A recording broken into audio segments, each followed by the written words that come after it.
But like there's a sense of like whatever you invite in to your life Right. becomes part of you. And the more that you allow, the more that you let into this to your sacred space, whether it's your body or whether it's your community, the more that you let into that space. Welcome to What Your Mama Didn't Tell You, where we keep it real, raw, and yes, a touch of everything's gonna get real right now with your favorite Auntie Racheal. In this powerful two-part conversation, we kick things off by diving into the movie Sinners. We're unpacking the messages throughout the film, to raw look at temptation, and the real impact of sin on our everyday lives. This conversation is just the beginning. I'm trying this Taza, perfectly unrefined dark chocolate with caramel. I love caramel. I love dark chocolate, as you can tell. So them two together is one of my sins right now. Well, it's not a sin, but it's a small sin. Like if you're trying to lose weight, which I am. But today we're going to talk about the movie Sinners in more depth. I just got to watch the movie yesterday night. I'm not a horror movie person, so I avoided watching it for a very long time because I just had heard that there was some fantastic stuff in it. And I love, for instance, Marvel movies and action movies, but I don't like horror movies. So for me, it was scary. I know for most people, it probably wasn't. I was literally jumping out the chair just for starters. But putting that aside, I decided to stick with it. And I thought it was actually an excellent movie. So let's just talk about which theme hit you, and I'll come to mine last. What theme hit you, Reese? We'll start with you first, the most, or I guess just stayed with you the most. I'd probably say first off the theme of like of kind of like what you allow. So while they're inside, I don't know if should we be giving spoilers out.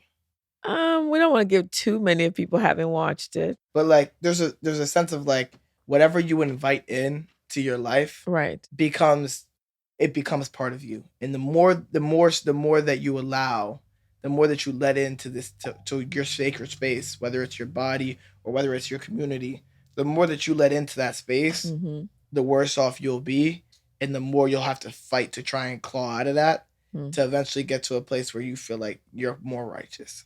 And I feel like that theme was kind of prevalent throughout the movie. Obviously, it was kind of like a main theme because that was like centered around the entire night. But yeah, I thought that was really interesting. Yeah, I thought that was really interesting. Yeah, I that's a great one. What about you, Devin? In terms of like smaller like plots and storylines and themes, I really like the Brotherhood theme, especially because well, we don't get a lot about Smoke and Stack in their past or like their lives, but I mean, it's alluded that Smoke, not even alluded, I think it's directly mentioned that Smoke killed their dad, and because he was beating on Stack a lot, and obviously they go up to Chicago together and they rob these dudes and they come back and they're just all in it together, and then towards the end we get the shock, the twist that he actually left them alive, and he didn't finish the job there. And we get, and then the final scene, Stack is like, yeah, I guess it was one person he couldn't kill. Yeah. And I really like that as like a sort of, like, because it's like a commentary about like twins and brotherhood and how close those relationships can be. Yeah. I really appreciated that aspect of it. Yeah. But for like a more macro theme, I would say like the idea that like, of like the cultural like homogenization of like storytelling in general. Because like, what the vampire is essentially trying to do is like homogenize them and bring them into his culture so he can use Sammy's storytelling abilities so he can call upon his own culture, which he's lost. And it's sort of like a litmus test for like movie watchers, because essentially what Coogler's saying is Hollywood's trying to do that to Black filmmakers. Yeah. And it's like by making this movie that subverted like that, like is original and is strictly about not allowing that people to homogenize their culture. They're fighting against the Hollywood machine that is consistently trying to homogenize Black culture to make it more authentic. to make it less authentic and to make it more So because Mainstream, what Hollywood yeah. wants to do essentially, Yeah. or what they've been trying Yeah. to do is use Black people's storytelling Yeah. to and to And then bring up to sort of commercialize it and for their own means, refine it in a way to their liking. Yeah, Right. and he's fighting against that. Right.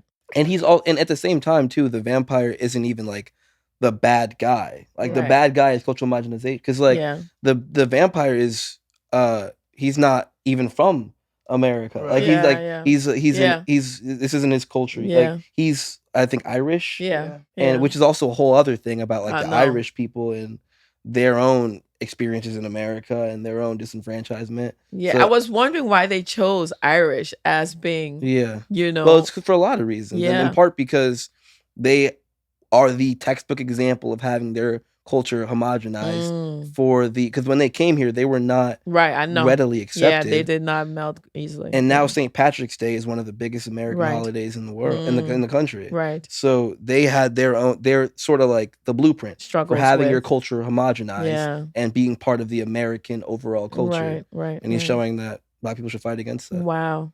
Yeah, that's a good point, because I was wondering that, I really, really, when I tell you I am not a horror movie, like I don't watch any of this. And I literally got to a point in the movie where I was like, okay, do I continue or do I leave? Honestly, right? And me and my sister were watching. We were both like, okay, do we leave?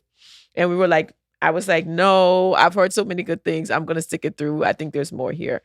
And I'm so happy I did, right? Because for me, even if you just let your not fear, but your choice of not watching horror movies keep you from watching this movie, I think it's not the right choice, right? Because there's just so much more that I took out of it to kind of not have done that, right?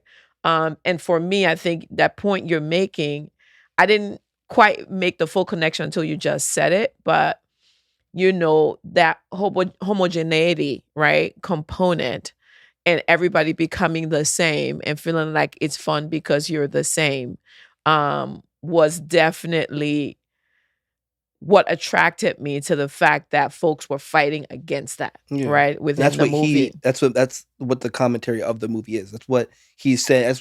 That's how he's justifying the creation of this movie. See, I didn't read anything about it. So I went in blind. Like other than hearing people say it's a good movie, I didn't read anything about it. I didn't know who was in it. I didn't know anything, right? So I was kind of a blank slate walking in. And I just loved even the way they told the story of them going to Chicago and it not working out and then coming back, the devil you know versus the devil you don't know. I thought there were just a lot of themes in there about how the African-American experience has kind of played out. And there were points where you could choose to go left or right, and you may have chosen left or right and saw the impact and the consequences of that. And I really loved the movie. I loved that they had the Chinese immigrants in there. And that's a whole thing we could talk about. Yeah, I mean, we could also talk about how they're World War II veterans. Right. And the idea of the American dream and how they went to go fight for their country. Right. Thinking that they'd come back and be respected, and they couldn't get it. Right. And they went to Chicago and got hooked up with all these big gangs looking for respect, and they didn't get it. Yeah. So that's how they ended up back in their original community, trying to look for respect there, and they couldn't even get it there. Like, there's so much you could go into. There's so much in this movie. Yeah. What did you want to say? Yeah, I think even with that, like the Chinese lady in the movie, she like, I don't even know how to explain. It gets so hard to even like put into words. But like, she essentially was like a connector piece. Yeah. Between the vampires outside and that inside. Culture. Yeah. And being part of the inside. Yeah. And being so tempted. Right. Being more tempted, even so to speak, than the Black people who were inside to be a part of that culture. That she said, "Come on in. Yeah, I don't care what's gonna happen to my daughter, my husband. That was brave, really brave. It was brave, but it was also dumb. Yeah, it was dumb at the time. And she did it because of her. She did it because of her attachment to that life. Yeah, I don't think that was it. No, I think it was a parallel from that to wanting so badly to be respected and be integrated into the American community and be Huh. integrated into the American You thing. think that? I do. I mean, I watched a couple videos on it. I mean, I thought it was interesting, and I don't know. Yeah, that was wild to me. And even, What did you think about that I mean, moment? I didn't read it into that was happening. I think if that's the case, it's a little clunky because the only. I mean, I don't know. Maybe you could look for it if you want to, like, because he's speaking Chinese, and that's what kind of compels her to be like, he's speaking Chinese. Yeah, like, yeah. this is ridiculous. Is not like, real. Yeah. I think it was more about the threatening the daughter thing. Right. That was like, and again, it kind of comes back to the whole like Oh, familial relationship thing. I forgot a part. It had to do with the Chinese people coming into Black communities. Right. Oh, that's what it had to do with. Okay. It had to do with the fact that they were mainly in Black communities. That's a whole different conversation. And that they weren't necessarily a help to Black communities. So it kind of played on the fact that like we are used to Chinese people in our communities. We're used to being a melting pot. But when they're here, they're not helping the Black community all the time. Is that what you got though? I didn't get that. When I heard it and somebody laid it out for me, all of her actions throughout the movie, even from the start of the movie, because they had a shop in the Black community. No, I know that. Yeah, right. Yeah. So for that to be even the case in the first place, and then she's helping, she's doing this, that, and the third, talking about she saw the gun, and she gets a little scared, and she's just throughout the entire movie. Their family is part of the community, but also is very like they like it. Well, they're not. They're there, but I felt like they became. I feel like they were integrated when I saw them in the juke joint. Right? Yeah. She literally had a scarf, head tie on her head. Yeah. Right? And I was like, oh wow, like that's odd, right? Because you never see that. Right. And they're like in the back and they're playing cards and they're doing stuff that culturally crosses the line beyond just, being there as an entrepreneur where you come, you sell food or whatever, and you leave. Yeah. I thought they crossed over when they were in that setting together and kind of working together. I agree. And I thought, and that's what I liked. And I thought that you never see a Chinese woman saying, come on, bring it on, normally in movies. Because usually I think the Chinese stereotype of a woman or Asian stereotype of women can sometimes be, demure, kind of not really saying much, not being that confronting in a situation, right? Where she literally was like the one saying it wasn't a smart thing to say at that moment, but she was literally like, bring it on, I think it was smart. I think it was. Well, it was a part of how the plot was supposed to play out. Otherwise, you would never get to that point, right? Yeah. Who was the first person to die when they all came in? She went and she stabbed her husband in the chest while he threw a Mazel Tov, and they both burned alive. She died first. And freed him. She died first after telling them all to come in. That to me was a very selfish act, and she didn't even save her daughter. Yes, she did. Yes, she did. How? Her actions directly saved her daughter. Yeah. Because indirectly. Because she stabbed him, so he was free and she was free. If she didn't let them in, then they would have done what they said they would have done. Yeah, all over the place. Eventually, they were going to fight them.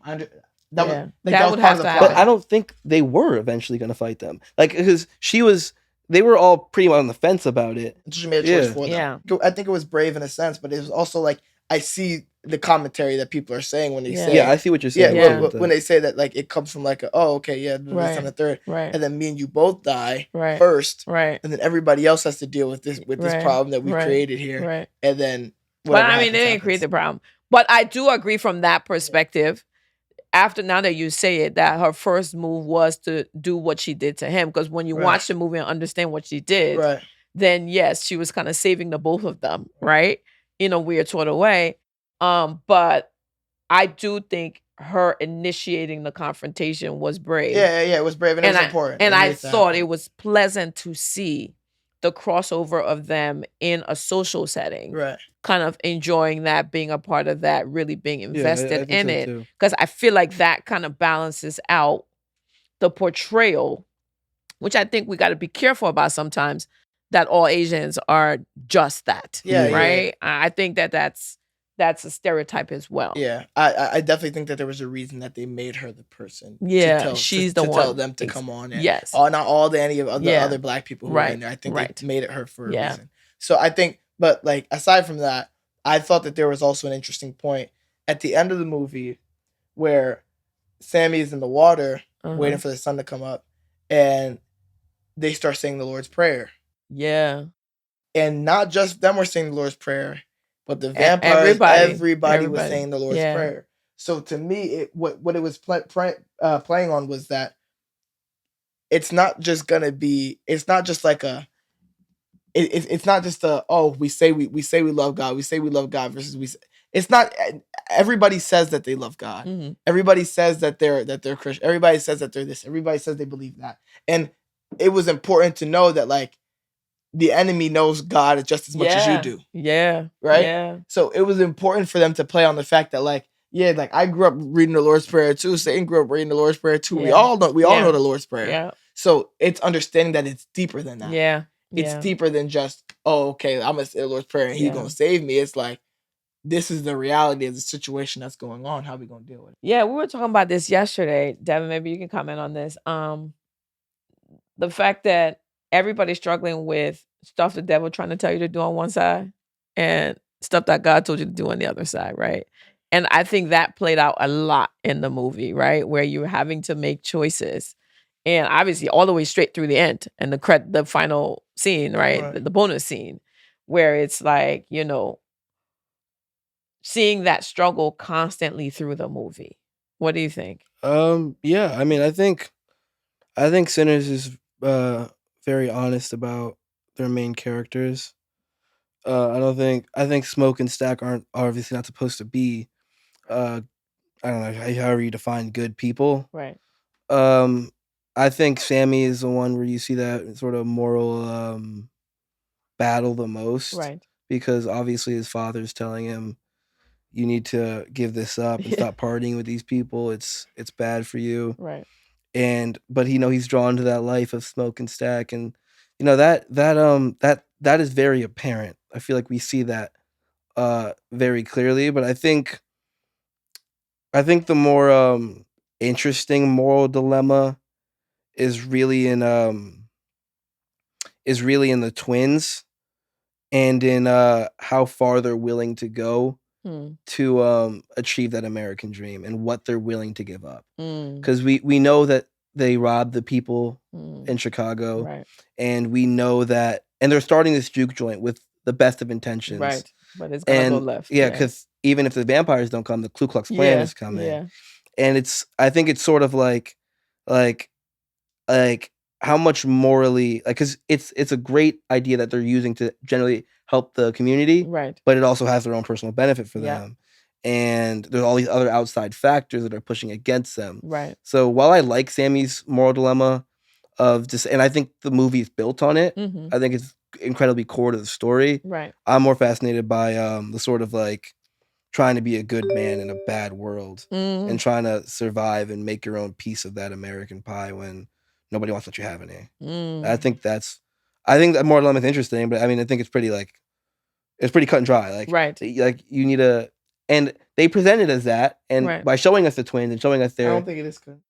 Well, by showing us the twins, they show how like complicated it is. Right. But I mean, at the end of the day, the twins are the sinners. They're sinners. Yeah. They are here because of their own actions. Right? Like they robbed all these people in Chicago, and now they're coming for them. The people in Chicago are coming for them. Yeah. That's why they had to leave Chicago. That's why they're here in the first place. Right. They're here they're you trying to use all that money they took to do a good thing, but they also need to benefit them. And also the Ku Klux Klan is involved. Like, that's a complicated life that comes from sinning. Right. And he's outlining, here's this uncomplicated life that doesn't come from sinning. Right. So I think, yes, while both have their nuances, in the end of the day, it's a battle between God and the godless. Yeah. Almost. Yeah, I mean, I feel like with Sammy too, though, it's like in the eyes of his father, he is a sinner. Yeah. For going out there and, being a part of the world. And in him going to go do that and him continuing and then coming back after everything happens that night with the thing in his hand and the cut on his face, and then we see and then he was still playing the guitar. Yeah. Don't give it all away. Yeah. He didn't. I think that's the thing that they wanted you to take away. I think that's was the important What do you thing. mean? Was that Even with all that, was that he was far away from God. Yeah. And then everything happened. He goes back to the church. Yeah. And then leaves again. He leaves, and then he goes back to living the lifestyle that he once lived in honor of in honor of smoke. But he still chose the life of a sinner. Yeah, he still did. chose the life of a He sinner. did. I in the end, like, yes, it's complicated, yes, it's nuanced, but he chose the life of a sinner. Like, Yeah, he it was did choose between it. bad and good, essentially. Yeah. And he chose bad. Yeah. That's why Stack comes to go visit him and talk to him about the last time they were truly happy, and it was a juke joint. Yeah. And yes, there's nuance there. It's like, it's not as cut and dry as it looks. Right. But it's still like, you chose the life of the sinner. And that's why Stack is coming to visit him, like, the chose the life of the sinner. I mean, I think it's honest in the fact that we're all sinners and we all have that struggle. Yeah. Right. The dad gets presented as a bit of a hypocrite. Or not a hypocrite, but like, like a man who feels like he's morally upright. Morally upright. Yeah. Sort of looking down on people. Right. Where I'm sure if you went in his backstory, there's some stuff. But the point being, for me, I think it was real because it basically said we're all sinners, right? And yes, there are times when we have to make choices. And we may not always make the right choice. But I think even if you ask Sammy sitting in that moment in the after credit about whether he would have done it all over the same way, his perspective as an older person might be a little different, right? Probably. Than the perspective of the person who maybe left the church and went to start off whatever he started doing. Because I think it's an evolution, right? And I think this goes back to, again, a generational thing, right? But maybe it's not so generational after all, hearing you guys talk, which has to do with... Next week on What Your Mama Didn't Tell Ya, we're digging deep into the real consequences of sin, how it shapes our lives, our choices, and the cycles we get stuck in. Don't miss it.